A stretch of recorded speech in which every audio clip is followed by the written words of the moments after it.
नमस्कार दोस्तों, मैं मोहनलाल निकिता क्लासेज में एक बार फिर से आपका हार्दिक स्वागत है। दोस्तों, आज हम बहुत ही इंपॉर्टेंट टॉपिक पे बात करने जा रहे हैं जो हर एग्जाम की पॉइंट ऑफ व्यू से बहुत ही महत्वपूर्ण टॉपिक है। इसके अलावा हमारे कक्षा 10 में भी इसका टॉपिक है सोशल साइंस में, और 12th में पॉलिटिकल साइंस में भी इसका बहुत अच्छा टॉपिक है। यानी कि इस टॉपिक को क्लियर करने के बाद हमारे लगभग बहुत सारी जो कंफ्यूजन है वो दूर हो जाएंगे। बहुत इंपॉर्टेंट टॉपिक पे बात करेंगे अपन, अंतर्राष्ट्रीय संगठन। हमें अंतर्राष्ट्रीय संगठन में बात करनी है तो सबसे पहले हम इस बात पे सोचेंगे या इस बात पे डिस्कस करेंगे कि अंतर्राष्ट्रीय जो संगठन है हमें क्यों चाहिए, क्या आवश्यकता है हमें अंतर्राष्ट्रीय संगठनों की। दोस्तों, मैं बहुत ही इंपॉर्टेंट बात बता देता हूं आपको कि सबसे पहले जब पूरा जो वर्ल्ड है प्रथम विश्व युद्ध की मार झेल चुका था 1914 से 1918, उस समय ये सभी राष्ट्रों ने तय किया, लगभग जो प्रथम विश्व युद्ध की मार झेल चुके थे उन्होंने, कि हमें एक ऐसे संगठन की आवश्यकता है जो इन अंतर्राष्ट्रीय जो युद्ध होते हैं या विश्व युद्ध होते हैं इनको रोकने के लिए एक ऐसा संगठन बनना चाहिए ताकि हम आने वाले भविष्य में द्वितीय विश्व युद्ध का सामना नहीं कर सके। उसके लिए 10 जनवरी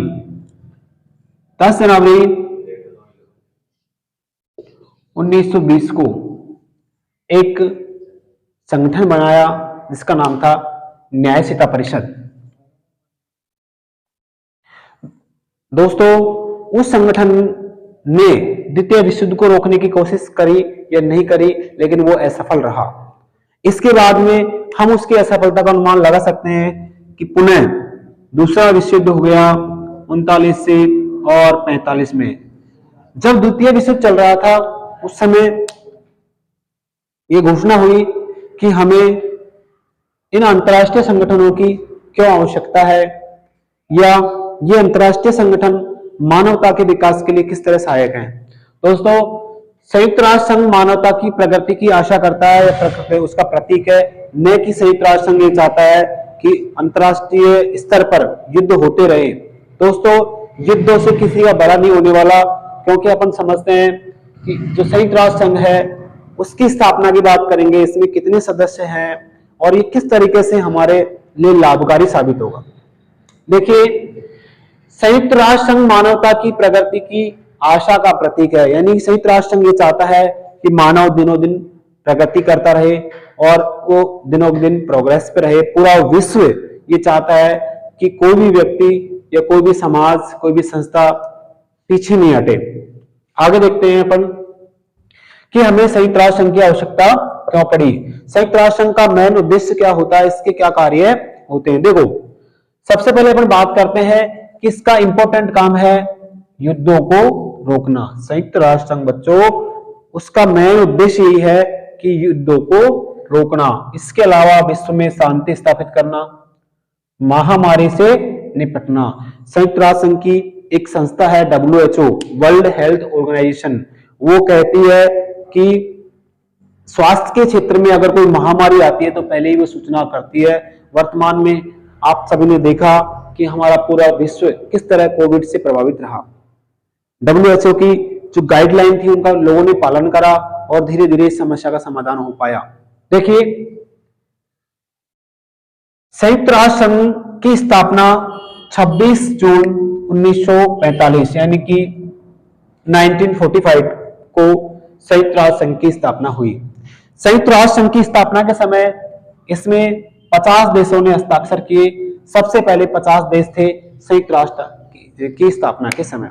उसके बाद में एक और देश जो पोलैंड है वो 50+1 के रूप में लिखा गया है, यानी कि 51वां संस्थापक देश था, और कुल मिलाकर के टोटल 51 सदस्य संयुक्त राष्ट्र संघ के सदस्य बने जब संयुक्त राष्ट्र संघ की फाइनल स्थापना हुई। इसकी स्थापना हुई थी 24 अक्टूबर 1945 को। इस समय सदस्य देशों की संख्या कितनी थी दोस्तों? 51। आगे बात करें कि संयुक्त राष्ट्र संघ की स्थापना होने के बाद में भारत इसका सदस्य कब बना, तो भारत इसका सदस्य बना था 30 अक्टूबर 1945 को भारत भी इसका सदस्य बन गया।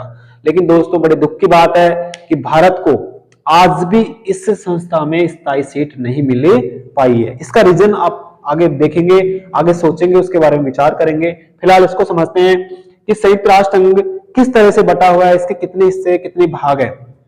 देखो, संयुक्त राष्ट्र संघ की जो पहली संस्था है जिसका नाम है आम सभा, इसे महासभा भी कहते हैं या दुनिया की संसद भी इसे कह सकते हैं। इसकी बैठक होती है हर साल अक्टूबर में, इसकी बैठक होती है और इसमें विश्व के लगभग सभी देश जो इसमें सदस्य देश हैं। अब बात करें अपन कि संयुक्त राष्ट्र संघ में कितने सदस्य हैं। संयुक्त राष्ट्र संघ में वर्तमान में 193 यानी कि 193 सदस्य देश शामिल हैं। तो ये सारे सदस्य मिलकर के और आम सभा में भाग लेते हैं। आम सभा होती है अक्टूबर महीने में, अक्टूबर में साल में एक बार होती है, ठीक है। वो कब होती है? अंतिम मंगलवार के लोग बताते हैं, हमने किताबों में पढ़ा है कि वो अंतिम मंगलवार को, साल में अक्टूबर के अंतिम मंगलवार को बैठक होती है। कब? इसमें सदस्य देश शामिल होते हैं। ये कितने सदस्य देश पहुंचना जरूरी है? 193। और इसका लास्ट का सदस्य देश है दक्षिणी सूडान, ठीक है। आम सभा का काम, इसके अलावा और भी बहुत सारे काम होते हैं आम सभा के, जैसे बिल पारित करना, बजट बनाना, या बजट 2 साल के लिए एक बार इसमें बजट बनता है, बजट तैयार करना, कौन देश कितना इसमें बजट तैयार देता है। भारत की बात करें तो भारत का हिस्सा इसमें मात्र 0.1% है। सबसे ज्यादा इसमें बजट की बात करें तो वो दोस्तों यूएसए देता है, जो लगभग 22% इसका सबसे ज्यादा इसका बजट है। यानी कि सबसे ज्यादा पैसा, वित्त है ना, वो कौन देता है? यूएसए। किसको? सोवियत संघ को। क्वेश्चन आ जाए कि सोवियत संघ में अधिकतम सदस्य देश कितने हैं, या वर्तमान में सदस्य देश कितने हैं, या लास्ट में जो सदस्य देश बना था वो कौन सा बना? कौन सा सदस्य बना है? दक्षिणी सूडान इसका अंतिम सदस्य देश बना, ठीक है।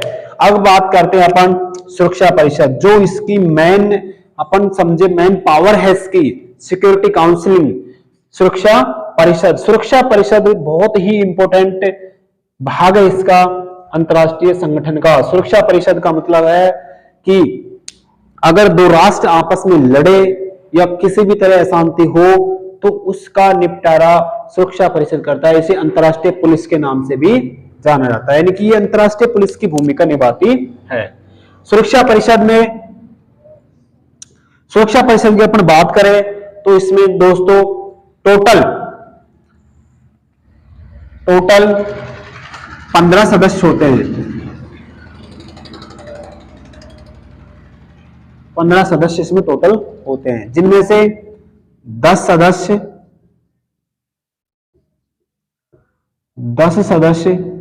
अस्थायी व 5 सदस्य देश स्थायी होते हैं। देखो, 10 सदस्य देश तो अस्थायी होते हैं और 5 सदस्य देश स्थायी होते हैं, जिन्हें अपन समझते हैं कि इनको वीटो पावर मिला हुआ है। वीटो का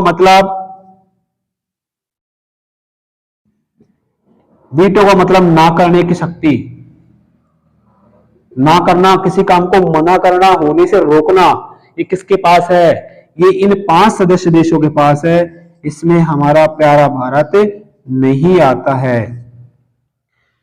ये अस्थायी जो सदस्य, इनमें तो भारत का नंबर आ गया, 7-8 बार आ चुका है ना, लेकिन स्थायी सदस्यों में भारत का नंबर नहीं आया है, इनको वीटो मिला हुआ है। और वीटो का मतलब आप समझ रहे हो, वीटो होता क्या है? वीटो का मतलब होता है दोस्तों ना करने की शक्ति, यानी कि रोकना, बिल्कुल मना कर देना। वीटो लगाने के बाद में पूरा विश्व एक तरफ हो जाए लेकिन उस कार्य को पारित आप नहीं कर सकते। जैसे अभी एबीसीडी क्या है? ये एबीसीडी एक शॉर्ट तरीका है याद करने का। ए से अमेरिका, बी से ब्रिटेन, सी से चीन, डी से डेमोक्रेटिक रूस, डेमोक्रेटिव रूस, और एफ से फ्रांस। ये टोटल 5 सदस्य देश हैं जो स्थायी हैं, बाकी सदस्य 2 साल बाद में बदलते रहते हैं। ठीक है दोस्तों, आगे बात करें अपन सचिवालय।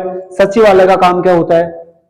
सचिवालय का काम होता है डाटा कलेक्ट करना, या किसी भी संस्था को कोई भी कागजी कार्रवाई की जरूरत पड़ी तो कार्य कौन करता है? सचिवालय। इसके अलावा आर्थिक और सामाजिक परिषद, आर्थिक और सामाजिक परिषद में बहुत सारी संस्थाएं काम करती है, जैसे WHO, ILO यानी विश्व व्यापार संगठन, विश्व स्वास्थ्य संगठन, वर्ल्ड हेल्थ ऑर्गेनाइजेशन, बहुत सारे OTO, बहुत सारी संस्थाएं इसमें काम करती है जो मानव के कल्याण की योजनाएं चलाती है, उनको रूबरू करती है, तैयार करती है, रोकती है। लास्ट में अपन बात करें, सचिवालय हो गया अंतरराष्ट्रीय न्यायालय। अंतरराष्ट्रीय न्यायालय की ऊपर बात करें, अंतरराष्ट्रीय न्यायालय एक ऐसी संस्था है जिसका मुख्यालय न्यूयॉर्क में नहीं होकर के और वो न्यूयॉर्क से अलग है। कहां पे है दोस्तों? वो है ICJ यानी कि इंटरनेशनल कोर्ट ऑफ जस्टिस, अंतरराष्ट्रीय न्यायालय, अंतरराष्ट्रीय न्यायालय ICJ, international court of justice, ICJ अंतरराष्ट्रीय न्यायालय। ठीक है, अंतरराष्ट्रीय न्यायालय का मुख्यालय कहां पे है? द हेग, हेग नीदरलैंड में है दोस्तों, और यहां पे अंतरराष्ट्रीय न्यायालय का मुख्यालय। इसमें अंतरराष्ट्रीय न्यायालय है, इसमें कुल मिलाकर के 15 जो होते हैं वो न्यायाधीश बैठते हैं। 15 न्यायाधीश बैठते हैं। इसमें एक भारतीय भी है जो वर्तमान में है, जिसका नाम है दलबीर सिंह भंडारी। इसके सदस्यों का कार्यकाल होता है दोस्तों 9 वर्ष का। क्वेश्चन आ जाए, अंतरराष्ट्रीय न्यायालय का कार्यकाल कितने वर्ष का होता है? 9 वर्ष का। और जो सचिवालय होता है उसका एक महासचिव होता है, महासचिव, जिसका कार्यकाल होता है 5 वर्ष का। आपको क्वेश्चन बड़े तसल्ली से समझने पड़ेंगे कि सचिवालय का जो महासचिव होता है उसका कार्यकाल कितने वर्ष का होता है, न्यायाधीश का कार्यकाल कितने वर्ष का होता है। और लास्ट में अपन बात करें न्यायसेवा परिषद, जो वर्तमान में ये अंग कार्यरत नहीं है, क्योंकि न्यायसेवा परिषद की स्थापना इसलिए की गई थी कि न्यायसेवा परिषद जो है वो इस बात पे ध्यान रखेगी कि कोई देश अल्प विकसित है तो उसका सहयोग करके ये विकसित करेगी। अंतिम में जो पलाऊ नाम का देश था वो स्वतंत्र हो गया और न्यायसेवा परिषद वर्तमान में खत्म कर दी गई। ठीक है दोस्तों, बने रहिए और आपका हमें सपोर्ट की आवश्यकता है। हमें सुझाव दीजिए, हमारे चैनल को सब्सक्राइब करिए, लाइक करिए, शेयर करिए। और जो दोस्त हैं जो चाहते हैं पॉलिटिकल की क्लास या इनसे संबंधित बहुत सारी चीजें, तो वो हमारे चैनल पर निरंतर बने रहे। आपका स्वागत है हमें सुझाव देने के लिए, और जो लोग इच्छुक है उन्हें तक ये क्लास जरूर पहुंचाए। थैंक यू, धन्यवाद।